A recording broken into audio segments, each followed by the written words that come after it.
If you like this podcast or the previous ones, please consider buying me a coffee at buymeacoffee.com/Frankie'sPod. It just goes to help fund the software and the hosting.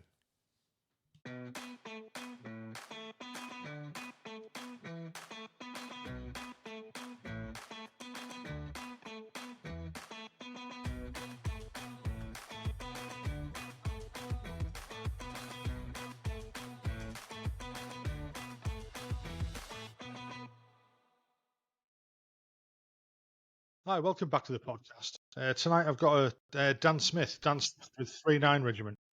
Hey Dan, how are you doing? I'm good. Good, Frankie. Yes. Thanks for having us on. No, honestly, it's my pleasure to have you on. Right, so it's like normally what we normally do is just ask the same questions of all the guests that come on. So it's where did you grow up? Why did you join the army? What did you do? Why did you leave? And what have you done since? And I think yours is going to be quite an interesting story anyway. So if we just want to start off with where did you grow up and why did you join the army? So I grew up in Stanley, County Durham, up in Woolly Backland, as they call it. And I lived in various places around Stanley, an old mining village called Craghead. We moved about quite a lot as our family. We never stayed in one house for long. So we're always up sticks and then moving around. And we eventually moved down south. And I was halfway through secondary school. In fact, my dad moved down south just for work because there just wasn't much work in the northeast. And he went down to work for Surrey County Council. And we weirdly ended up in a place called Ashvale, which you might know. It's near Purbright, actually. So, I was sort of on the back of Aldershot and Purbright and all those places. Lived there for a few years. Mum and dad split up. We moved back up north. So I kind of went back to sort of senior school and joined the last 2 years. So quite disjointed, really, being sort of all over the shop. But ended back up in the northeast. I'm not using that as an excuse, but I didn't do too well at school. Didn't do too well at all. Left with pretty much nothing. But what I did have is a lust for travel and doing. I knew I had to get out and get out of the northeast, really. Well, get out of Stanley, really, because there wasn't. And I don't mean to sort of dumb the place down, but there just wasn't anything there for me. There was factories, and to be honest, it was my skill set. I didn't really have much, but I knew I had to get out and be active. So I joined the army. And what was my pal actually, and he was actually in 39, a guy called Noel McCallum, which I think he would be good on here at some point as well. But so me and Noel were both working in a tyre factory, making remolds, working sort of night shifts and stuff, and it was a pretty grim job. But it was all right, the cash was okay. And he said, "Oh, I'm going down to the Craze office tomorrow. Do you fancy coming?" So we both went, and the guy sat on the desk was Royal Artillery, and of course he's the salesman, isn't he? He's like, yeah. In you come, the best thing since sliced bread, join the Royal Artillery. And we were in, and before we knew it, we'd signed up, and we were on our way to Glencorse, and then before you know it, we're off down to Purbright. He was one intake ahead of me, and we both joined modes. I was in De Brazy, I think it was, and he was in Colenso, I think. And weirdly, as I said, when you turned up at Purbright. Say again, Cronty. How did you find Purbright when you turned up there? Well, as I say, I went back to sort of where I used to live. Weirdly, so when I went to the training areas and stuff, I knew them because I lived there for a few years. But it was so that was a bit weird. We're getting sort of beasted around the areas. I'd walked there as a kid. But I found Purbright like anybody else. It was total unknown. Going down there and didn't really quite know what to expect. But I just kind of used this thing in my head where everyone's in the same predicament as me, so you just got to get on with it. do you know what I mean? And just get through training. So that's how I dealt with it. I used to stick my headphones on at night and just count the days down and get through it. So when you were at that point, did you volunteer for 3-9, or was it Yeah, kind of picked for you? I did. Yeah, I was kind of, I guess I don't know, I had this thing in my head where I thought, oh, it'd be good to be close to home type thing. But in hindsight, strangely, saying that when I wanted to be away from Stanley, I still I was holding on to the apron strings a little bit. But I kind of wished I'd went to a different regiment altogether. I should have went to Germany or somewhere like that. But anyway, that was a choice I'd made. So I was heading up to 3-9 to join, get on the launches, and I went up there, and I'll never forget. I rocked up it was a ghost town because they were all away in Northern Ireland. Right, yeah. They were all in the Maze prison doing that tour, and Monkey Owens was on. He was Provo at the time. I don't know if you remember him. He was a Provo, and what a scary man. God rest his soul. I don't know if he's still about. I don't know. But what a scary man he was, and he absolutely ripped me apart. When I went into the guard room with all my bags, and I just didn't know why he did. Do you know what I mean? He absolutely tore us a new one, and it basically, I got sent up to 176 battery, and I sort of got introduced to my sergeant and stuff there, and he went, "Yeah, don't worry about it. He's just stamping his authority type thing." You know what I mean? And but absolutely tore my head off for nothing, like absolutely nothing, just for being there. Well, exactly, and I thought, and then it kind of all made sense in the end. And I was like, that's why he's doing that, because you just got to, when you come out of training, when you're a young pup like that, you think, oh yeah, I've made it now, and you get a bit, sort of cocky and things like that. So he's just stamping his authority, and little did I know I was going to be Provo there one day. So yeah, I was going to say that. Yeah, well, isn't that what you ended up doing? I did. That was my last job. That was my last job I took. Just a sort of feather my nest type thing. But yeah, so went off to Ireland, went to the Maze prison, joined 176 battery, and away I went, sort of learning the trade of launches. I'd done pretty well in a BFT as it was one day, and my staffy said to us, he says, "Dan, get yourself on your PTI course." And I was never like a massively fit lad. I wasn't. Do you know what I mean? But I just I got quite good at running. I started training more because I had to, and so I went away and done this PTI course, and that was a bit of a sort of game changer for me, to be honest. It gave us a lot more confidence, elevated us, and it opened up more avenues. So being a PTI, that was a good move for me. And it got me into the outdoors, which is I do believe that everything I've done now does stem from the army, Yeah. little building blocks. But yeah, I done my PTI course, and as you know, being a PTI, you'll either do it for a bit in your unit, or you'll go PT corps, you'll do rehab, or you'll do sort of mainstream PT, or you'll go the ATI route, the AT route, which is where I went. So I as I went on, I was still doing the launcher stuff in 3-9, doing all the rocket stuff, but my main passion was in the outdoors, and I started doing more of it.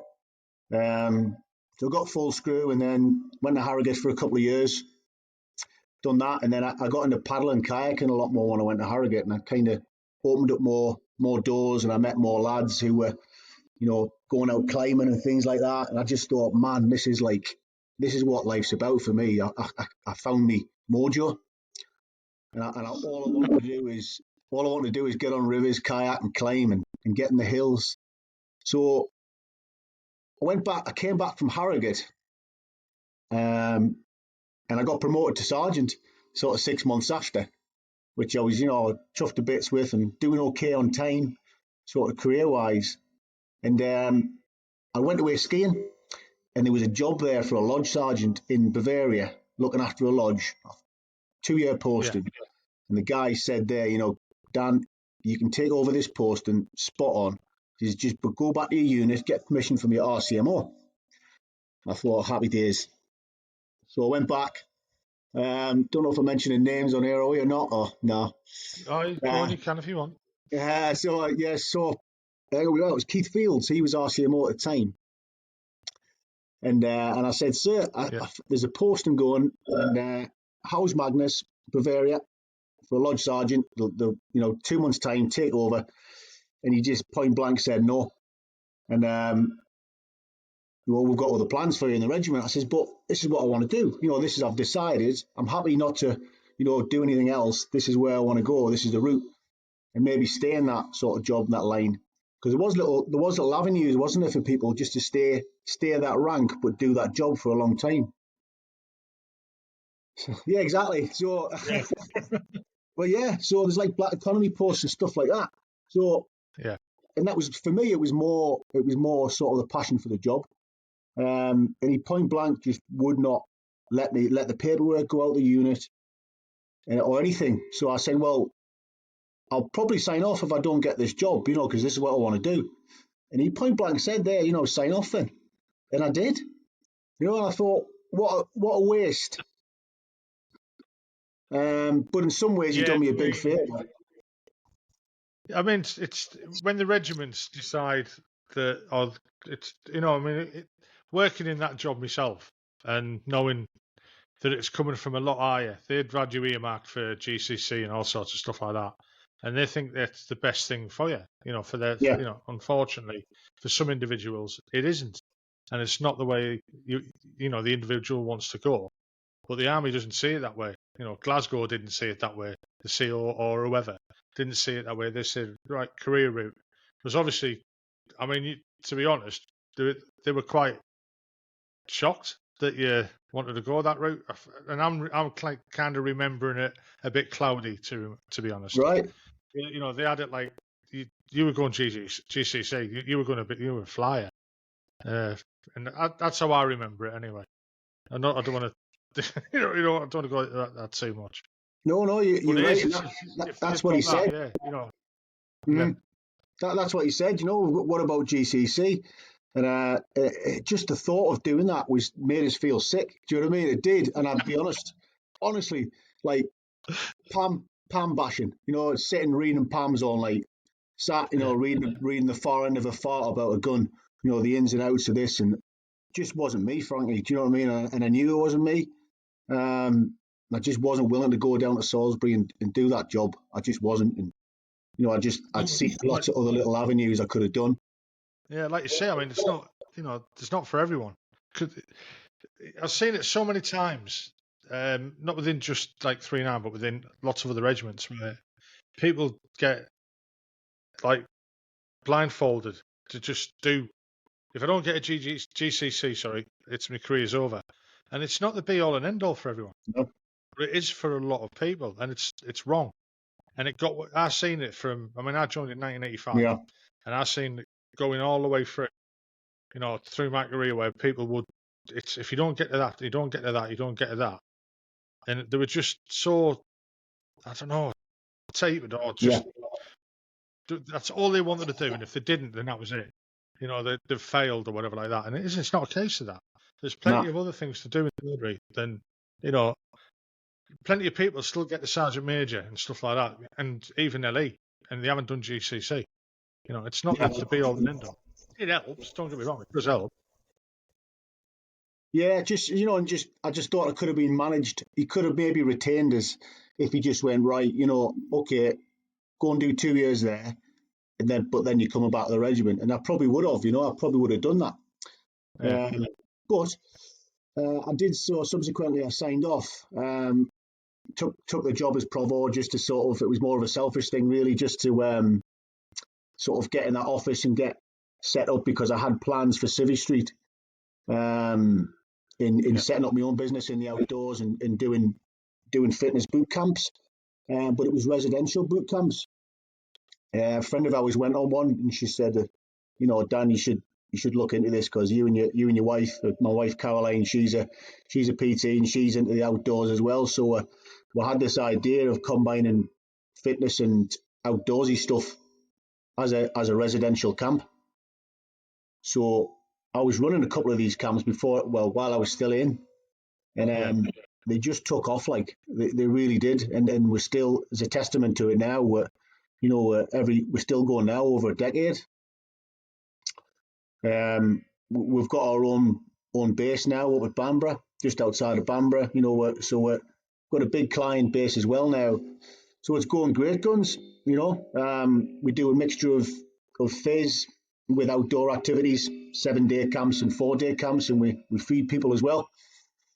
So it's going good. So in a way, it was quite good that Keith Fields booted us, didn't let us get that posting, because maybe I wouldn't have. Maybe I should be thanking him, Maybe I wouldn't be where I'm at now. Well, yeah, I mean, so was it a bit scary? So I guess fast forward. I'm going starting fresh like that. Yeah, massively, Frankie. I had what they call ground rush when I'd signed off, and when I'd got out, it's real. Like, I mean, because the army's just got you for all that time. They feed you, they clothe you, that you know what you're doing within a year in advance. You get your pay comes in every month, mostly. But when all that's gone, it does feel like you've just been dropped from a great height, and it's quite scary. I'm lucky to have a good missus behind us who's got a good business head, and but I mean, I do feel for people when they're by themselves, and then they get out and it's like, wow. But then I thought, but other people are doing this, why I can do this, as long as you've got a plan, you just got to dive in sometimes and grasp the nettles a bit and just go for it. And before we knew it, we had clients coming back, and then the business finally started to pick up. So it worked, whether it was a bit of luck or what, or I don't know. But people love it, and those people now who came 10 years ago are still coming back. So it's good. Well, I don't think there's luck there anyway. I think it's the hard work that you've put into it. And if you've got clients coming back after 10 years, they're obviously seeing something in you, and you're making a difference in their life as well. Well, we're definitely, we're changing lives. People come with all different types of, whether it's physical or whatever, or anything else. They just come to get away from the busy cities, or, they get on that coastline in Bamborough.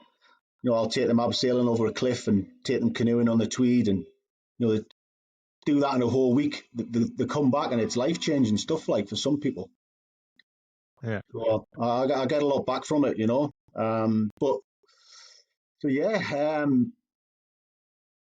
I'm still kind of into my challenges as well, and I started, I think it was about 5 years ago, I was getting an itch to sort of do something, because it was getting a bit sort of Groundhog Day, where, run. Yeah, I was going to ask you about the challenges that you've done, the expeds and stuff like that, because I've seen some of them on Facebook and on your web. You've got them on your website as well, haven't you? So yeah, when Chris showed the website, I was like, oh wow, I didn't know about that and stuff like that.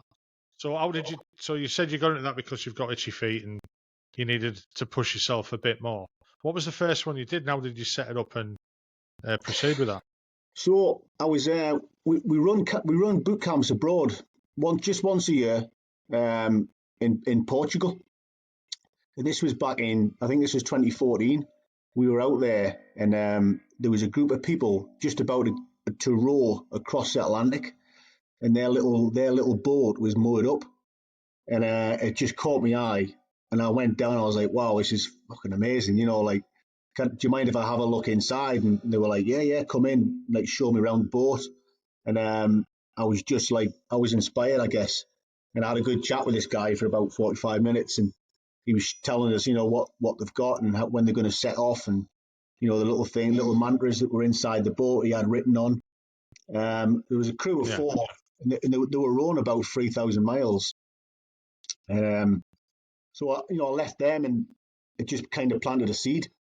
And I thought, I've got to do something. I wouldn't mind doing something different. that no one's really done before. So I started racking my brains, and I thought, what could I do? Well, I'm quite good at kayaking. That's what I enjoy. And then I looked at, who's kayaked where, who's kayaked around the UK. That's been done before. And then I thought, has anyone ever kayaked through the UK, as in inland? So connecting waterways together, kind of without getting any assistance. And is it doable, first of all, from the top of Scotland, to finish at the English Channel? So I started basically map recceing, looking at maps and going out to places as well. And I got obsessed with it, actually, and it was nearly caused a divorce, mate. Honestly, I was proper obsessed with it, and but that's how you've got to be if you're taking on something like that. You've got to live, breathe, and sleep it. And Yeah, I mean so that's massive. it was, and it was when I was planning it. I mean, the planning phase was like just as much fun as doing it, as well. And it was like every time I woke up, I would get the maps out again and plot the next route. I was doing it all on OS Maps.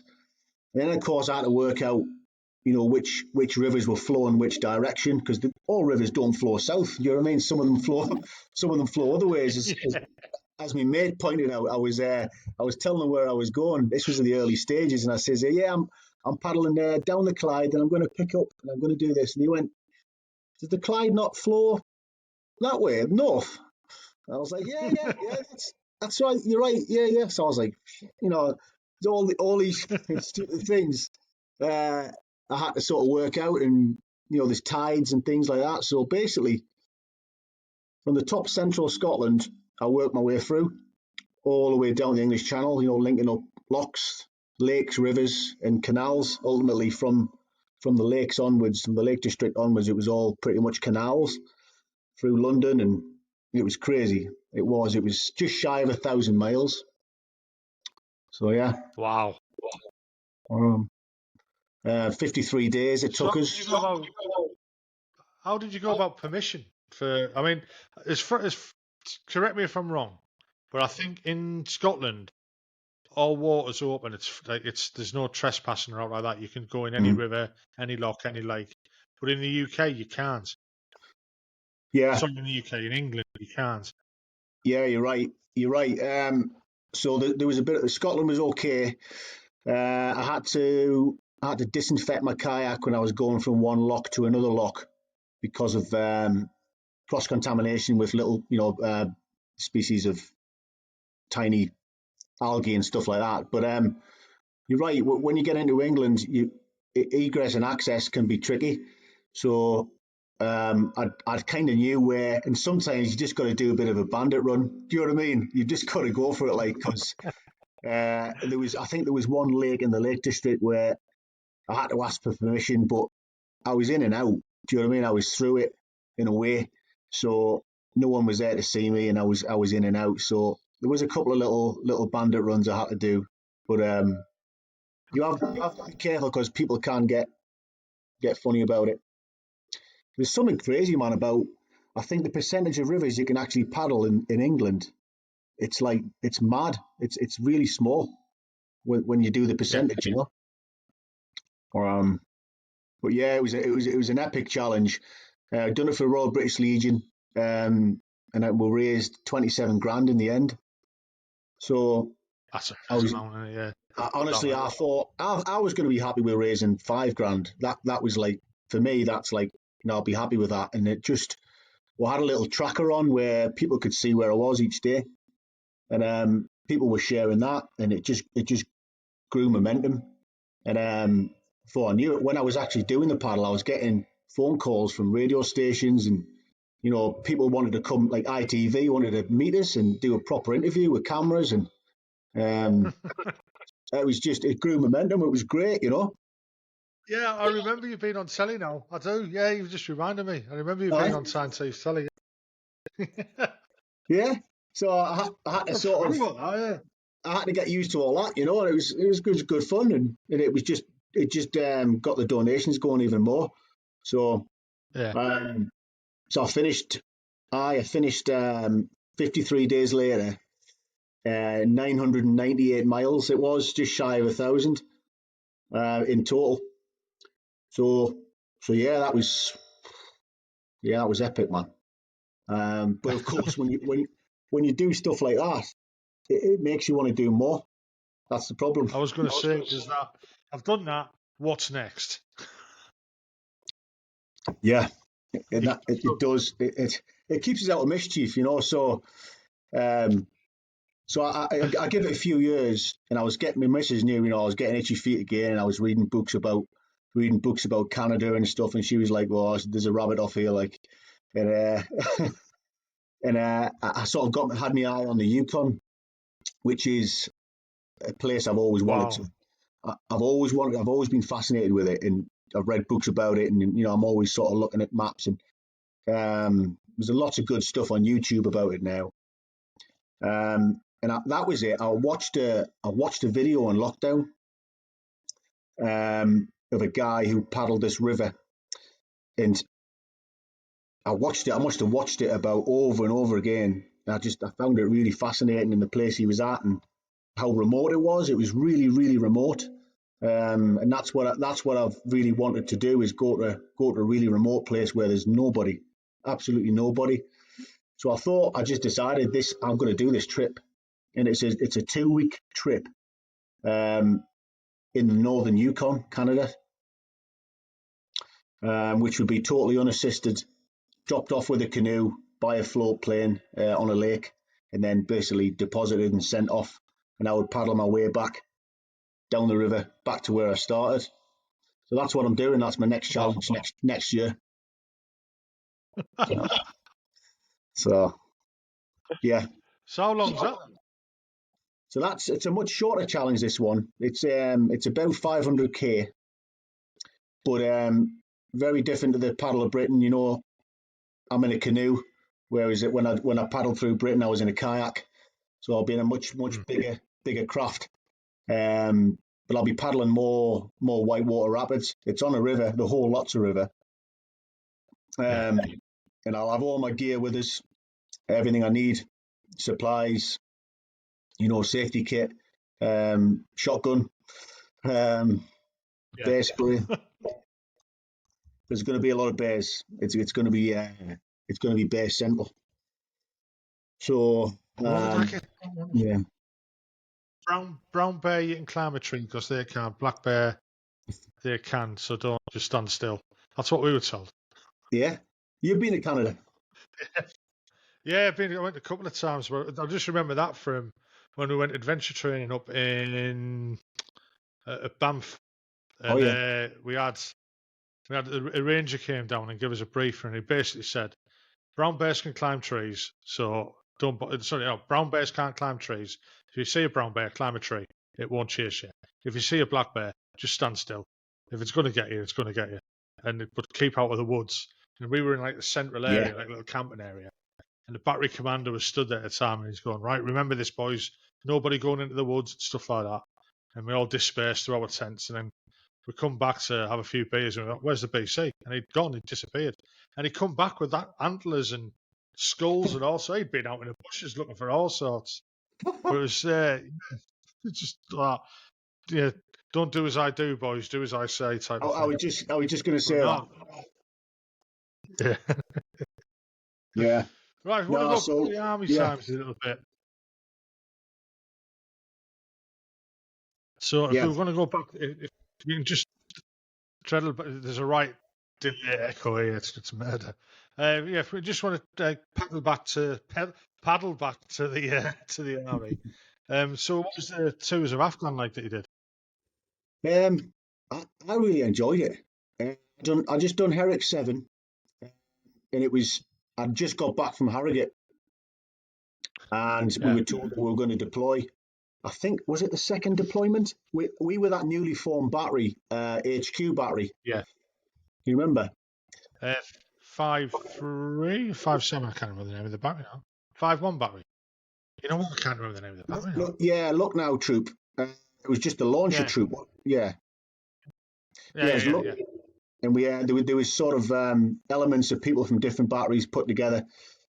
We formed Lucknow, I think there was another troop as well. I can't remember. I think it was two. Yeah, there was. It was two troops. One was obviously looking after the launches in the north, Helmand, and then the other two launches were down in Fob Price, which is where I was. And I had to take. I hadn't done my DC's course, so I had sort of straight on my DC's course, and then hadn't really live fired, to be honest, much. Just enough to get the course done, and then boom, out to Afghan. So it was like a quick learning curve. And I'm not the quickest of learners, I'm not. So but it was a bit of a baptism of fire. But went out there, and I'll never forget this. We obviously you do all your pre-deployment stuff, don't you? And then you do your you get into theatre, and you do all your other stuff, firing on the ranges, and then you fly out your fobs, and then basically took over the crew that was there, relief in place, a rip. They all went back, and it was, we went on shift that night. The launches were there, ready to go, and the guy said, "Just get your head down, Dan. Just keep your kit on, but it's been quiet for the past 2 weeks, so just don't worry about it. There's nothing happening really." Within 10 minutes of me getting in that ops room, the radio starts going, and they're all like kind of shuffling around a bit, and they were like, "Dan, we think there's going to be a fire mission." And I was like, "You're fucking joking." And I was like, "Right, okay, lad, this is real." Do you know what I mean? It's like, we're going for it, like, and then, yeah, fire mission. So I was like, right, let's go. There was Dougie. I don't know if you remember Dougie, Andrew Douglas, big Geordie lad. Yeah. And Merds, three of us, three amigos, belted off down to the launcher. And then, you know what I mean? It was just real. It was happening. And it was like there was no warm up in fire mission. And we all just got on with it and just went into drill mode. You do. You hear people say this, drills just take over. And they do, they do when pressure's on. And I think it was like a 2-rocket mission. Fired it off. And I'll never forget when we fired, arm the rockets, and then you fire the rockets. And there was a massive delay. And we all just looked at each other in the cab like, it felt like a lifetime. We were like, fuck, there's a dud here. What we're going to do now, but then it just went. So like the real time rockets just take a bit longer. So next morning went into prayers, and then obviously you get the lowdown of what the mission was, and guys on the ground had been watching Taliban leader, and he was in a place where no one was there, so they just decided to drop a couple of rockets on. So that was like a proper, welcome to Afghan type thing. But yeah, it was quite That's the best way to do it, isn't it? Straight exactly. Just get straight into it, and it was quite a quiet tour. It was moments of long periods of doing nothing to like chaos. It's short periods of chaos and then nothing, and then that's how it was. So, but I enjoyed it. I did enjoy it. Do you think that helped with the stuff that you're going to be doing in the future and the stuff that you're doing now? Like the intensity of, let's say, conflict, from for a better for better words, or you'd have to excuse me. I'm stumbling over my words. Yeah. So do you think that that helped? Definitely. I think there's loads of transferable stuff from there. I think the biggest one is like dealing with the pressure of firing these munitions and getting it right and not putting wrong digits in and stuff like that. And and I think relating back to those times where the pressure was, you don't realize it at the time, but like the pressure's on, like, and always relate back to that. If you're having a tough time. So definitely, in a way, Frankie, definitely that would have prepared us for other stuff that you do, and you think, well, if I can do that, I can. Pressure. It's probably more related back to the pressure, dealing with that pressure in the cab and people screaming at you on the headset to fire and all that sort of stuff. And it's quite a big deal, I think, to have that responsibility. It's mad when you look back. It is. I mean, it's not just the responsibility of, you're out there firing, you're saving lives by getting rid of, the enemy Yeah. combatants who could be taking out our guys. You're there to provide cover for that. You're saving the lives of the lads that you're firing for, type of thing. Yeah. Some people think that might be a bit extreme, but that's what we're there for. That's what we do. That's what the artillery does. Whether it be a launcher or it be a gun, we get given a target. We're taking that target out for a reason, or we're marking the target for other reasons and stuff like that. But that's what we're there for. That's what we do, and that's what we're good at. Whether it be a gun, a launcher, or drones now and stuff like that. The future of the army it's so different to what it was like when we were in. It's so different. Absolutely. I mean, I wouldn't know. Yeah, I've still been dipping my hand into the reserves. So I am still with the reserves, but I've just got very little time now. I'm struggling. I can't really commit, but I've kind of got a little bit of sort of affiliation. I can still see what's going on in the army, and I'm well past it now. I need to let it go really. But I went away. I know. So I joined a cavalry unit. QOY. So I'm sort of dipping in, doing bits and bobs of that, and then we went away and done a 50 cal course a few months ago. Well, you just feel old. Do you know what I mean? And I thought, I was like, just like, I don't move as quick as I used to, and I'm sort of trying to keep up with these young bucks, and yeah. But the army has changed a lot in some ways, but it's still the same old, bullshit way in other ways, So, yeah. So how different was it, like being a reserve to being a regular? Massive. Yeah. Do you know what it is? This is going to sound. Yeah, this is going to sound quite arrogant, and I don't mean to be.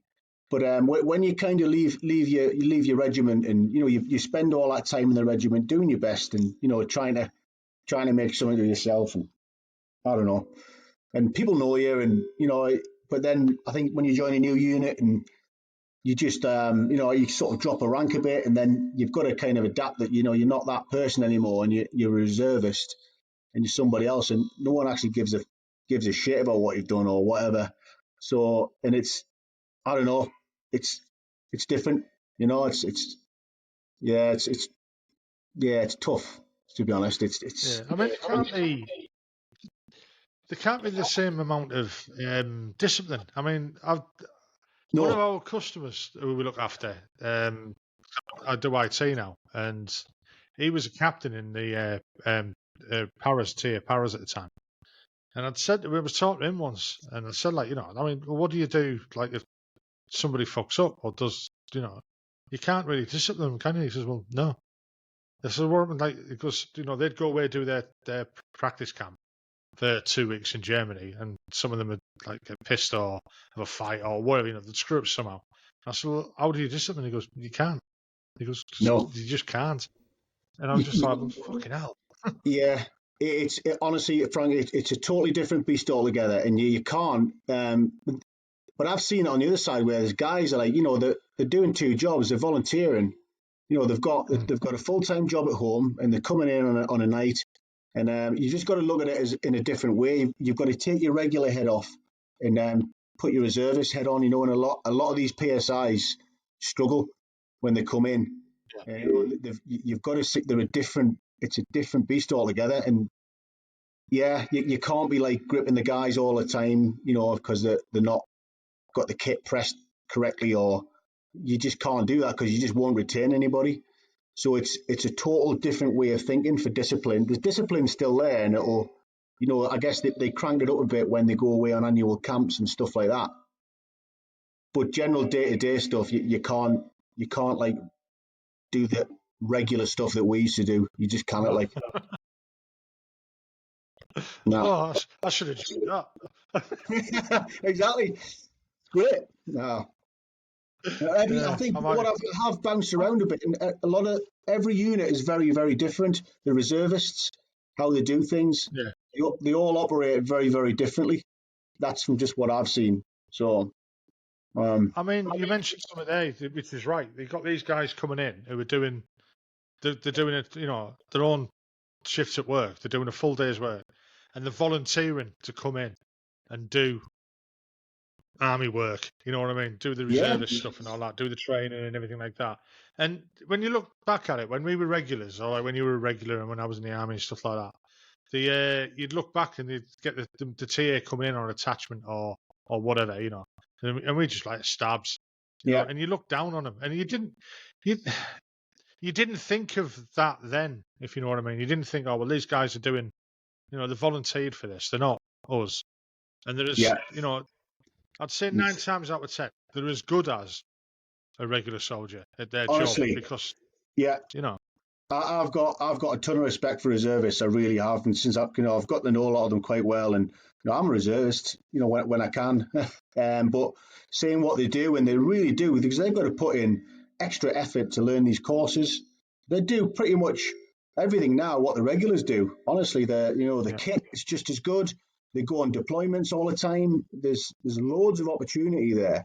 If you want to if you've been in the regulars and then you want to join up, you could be pretty much a regular reservist, if that makes sense. You can go away. There's all sorts of yeah, jollies, tours. You can get away to Kenya all the time. There's trawls all the time. You can do all that regular stuff and still have your civvy job, if that's your sort of thing. So there's some opportunities there still, massively. Being a reservist, yeah. I mean, like you're saying, it's you've got to take it out of them, really. definitely. Yeah. I mean, so we'll go back to your company, let's call it. So what's the name of it again? I forget. So we've got two companies. We've got Northern Boot Camp, which is me sort of bread and butter. Nice and simple. Northern Boot Camp, which we're based up at Bamborough, and we run the residential camps where people come and stay and they do the package. So they get fed, they train, and they do outdoor stuff. And then I've got Northern Outdoor, which is just me. Myself and my wife run Northern Boot Camp. Northern Outdoor is just me, and it's just a standalone outdoor activities.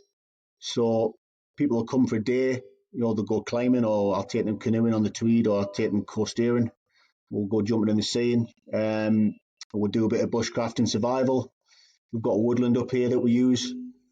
Or we do longer trips up in Scotland. So, yeah, Northern Yeah. Outdoor, Northern Boot Camp. Yeah. So do you do ones where, like, for schools or anything? How do you get involved with that? Like, if you just do, like, say somebody came to you and said, right, I've got a gang of kids here. Yeah. Can you take them for a week and beast them? Yeah. Yeah, we can do. You can't really do the physical stuff with kids. Sort of, well, you can a little bit, I guess, but then you sort of, you've got there's certain licenses for that, and but certainly for the outdoor stuff, we've had schools do climbing sessions and canoeing and stuff like that.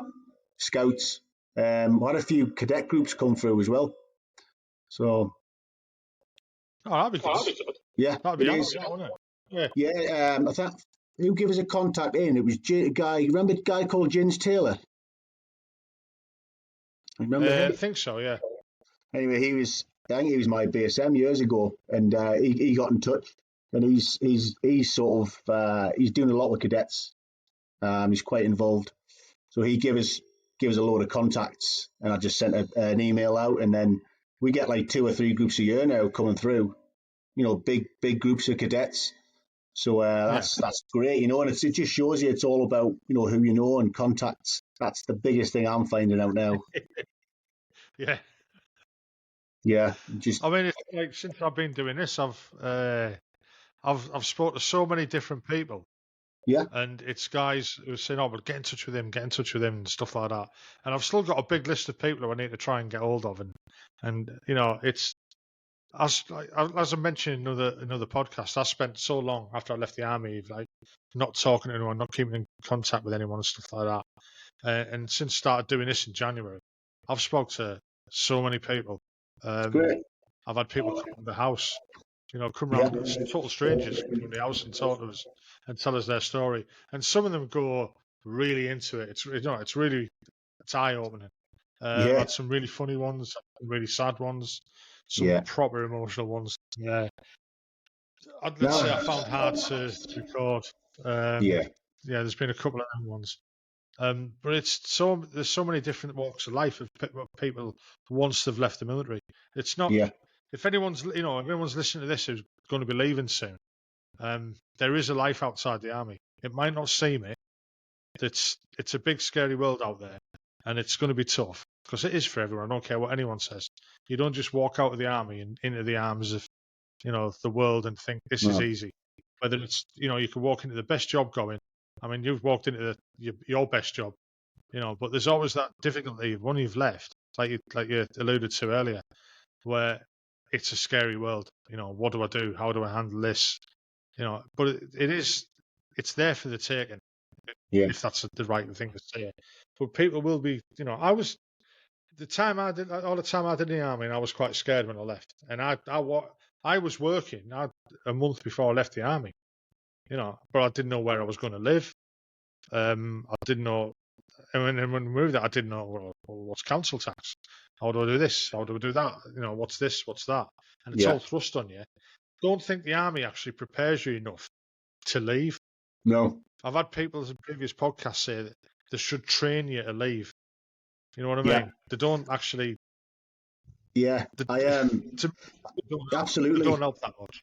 You know what? I remember a guy saying to me, it was Stan actually, Stan Collins, age when I was a young gunner, and he said, "Always keep your civvy head on, Dan."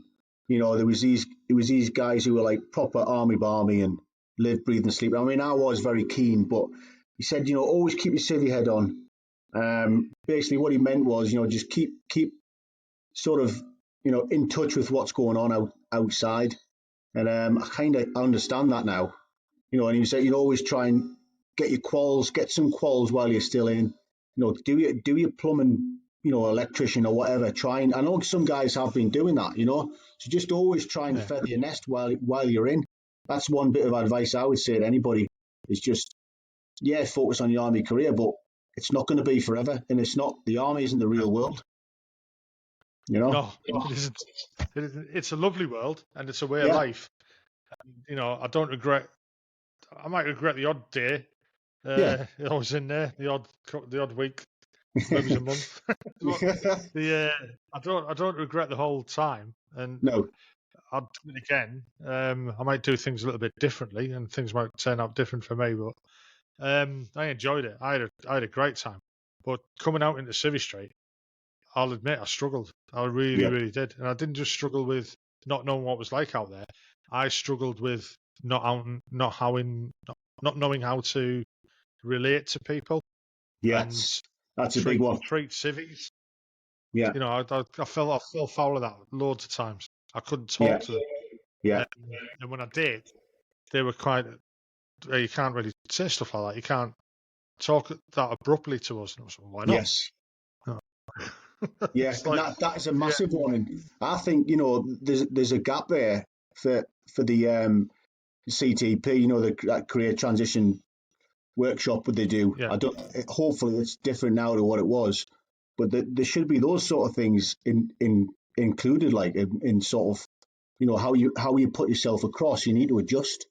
You can't be yeah, sharp and direct, depending on what job you're in. That is. But if you're in, but if let's say you're working in I don't know, you're managing a load of people in Aldi or something like that, and of all walks of life, you can't say, right, you fucking over there and you'll do that, and it just doesn't work, does it? And it's no, frustrating. I had that exact thing because I had staff.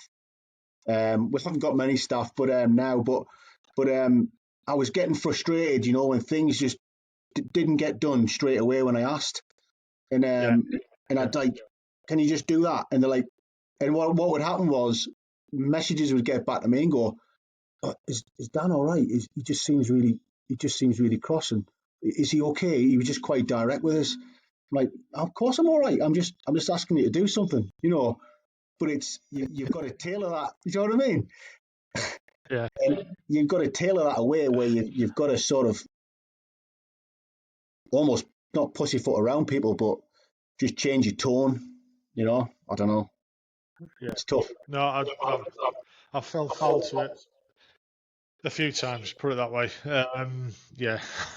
I might tell you after this. Yeah. So again, with the businesses that you do now, have you ever done anything like with veterans and stuff like that? Yes. Yes. So that's my my little project at the minute. Um, Right. we're in touch with a few charities. What I want to do is run veterans camps, where we get them in and we do what we're doing for the public. But let's get some veterans in and let's do it for them. So I've teamed up with a charity called 65 Degrees North. You might have heard of them. They take wounded veterans, wounded, injured, sick veterans, and they take them on these quite big expeditions, out to the North Pole and Norway and places like that.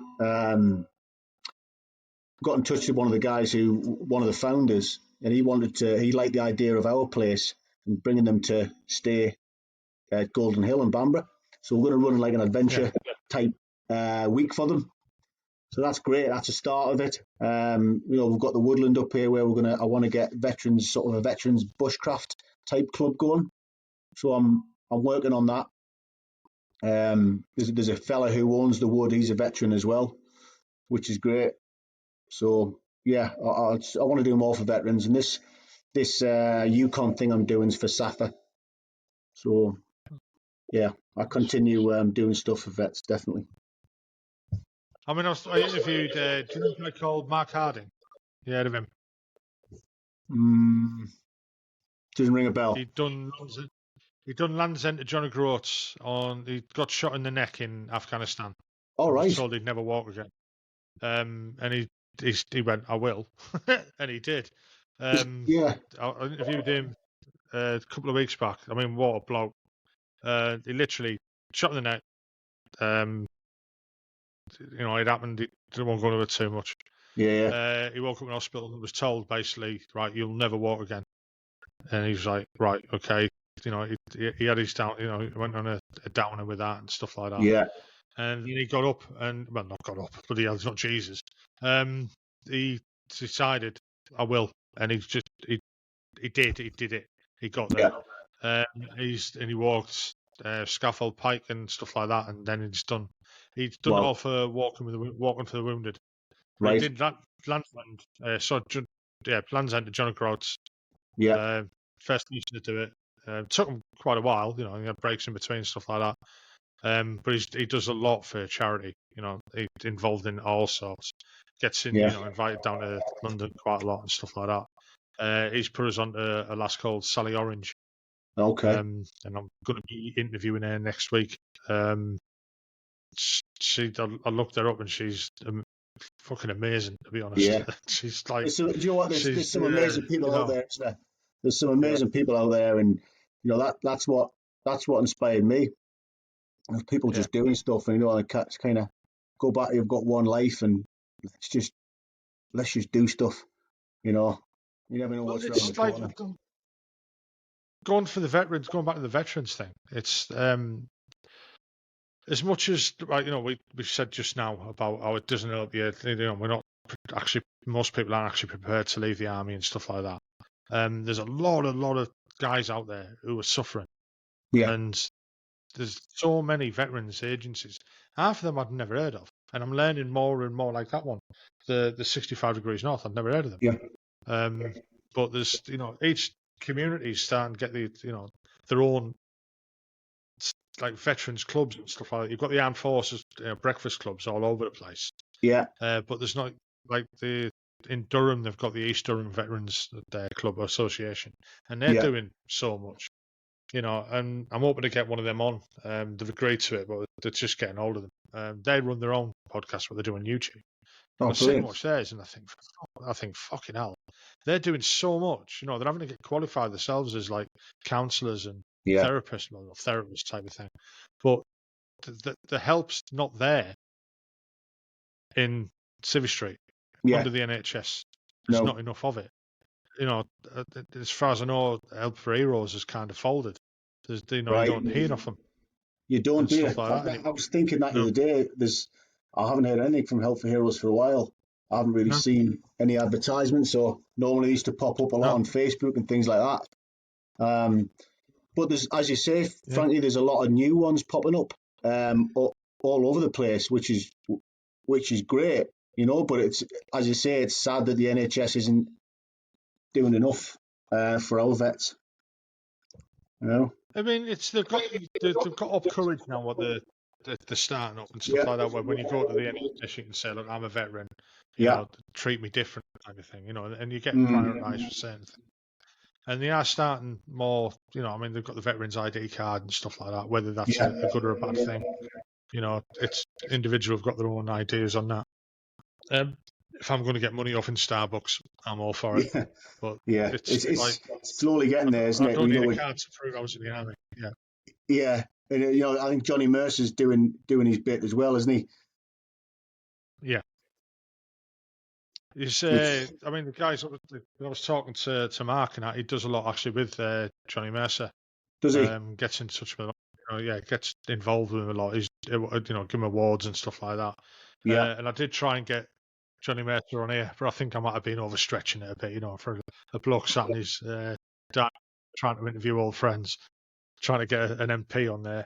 You never know; it might happen. no, You he's never know. hey, But I think he would. You know, he's ex artillery, he isn't he? can't. He's He ex two can't. nine. No, well, he's ex 3RHA as well, which is the regiment I came from to join All you. right, I know. right. I've already asked him. I've already asked him. Can he not do it? Uh, I think at the moment they're a bit busy. He said yes. Well, he didn't say yes. He said get in touch with my team. So I got in touch with them, and after about 2 weeks, they come back and said, "Look, not at the moment. He'll have to decline." Yeah, So I think I'll give it a little bit while. he's been busy I at the think minute, they're a isn't bit. he? Yeah. There might have been, Yeah, something about Afghanistan inquiries. I think yeah, I'll leave yeah, it yeah. alone So for a bit. yeah, no, fair enough.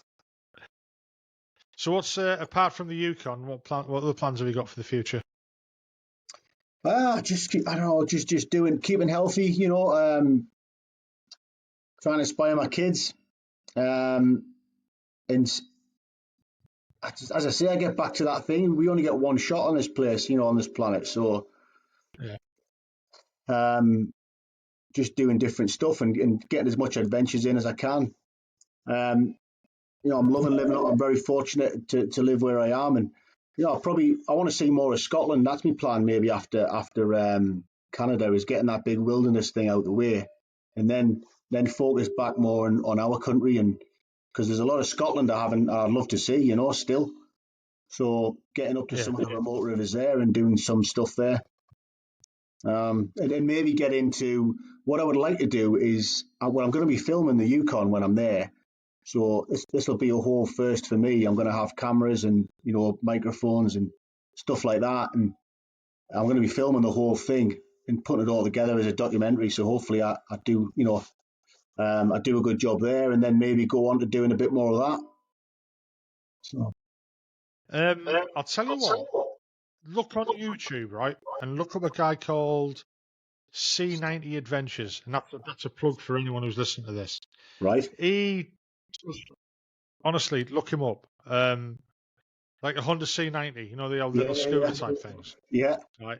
He travels all around the world on them, and he's done Canada down to the tip of South America. right, wow, For I can't remember the name of the place on a C90. yeah, You yeah, know what yeah, I mean? wow, He does tours and stuff like that over in Vietnam, and I don't think he's done Africa. There you go. Lakes in right, Africa get quite big, don't they? okay, yeah, Go yeah, go yeah, paddle them. yeah, yeah, a bit too Yeah, big, but I think. look up. Yeah, he's done some interesting stuff. But I'll that's have a what he look. does. He brings them out as documentaries. Yeah, But he yeah, has them on YouTube. But he also does documentaries with them as well. But have a yeah, look him up. It's quite interesting. I Right. will. Well, I think we'll end the podcast there, mate. Awesome. Brilliant. Right. Well, it's been Honestly, good to chat. thanks for coming on and sharing your story. No And worries. really good luck for the future. Make sure Cheers, you've got Frank. that shotgun. I you're will, mate. gonna need it. I'll keep you updated, mate. But yeah, well, I'll definitely have a shotgun. Right. Right. I'll stop the recording now. Cheers, pal. I hope you enjoyed that podcast. I enjoyed recording it. if you could just hit the like button, and also if you could subscribe and hit the notification bell, that'd be great because it'll help the channel grow. The more people will see it, the bigger it'll get, and the more guests I can get on, and the more people I can talk to. Well, I hope you enjoyed it, like I said. Look forward to the next one. Hopefully, we'll be out next week as normal. Bye bye now.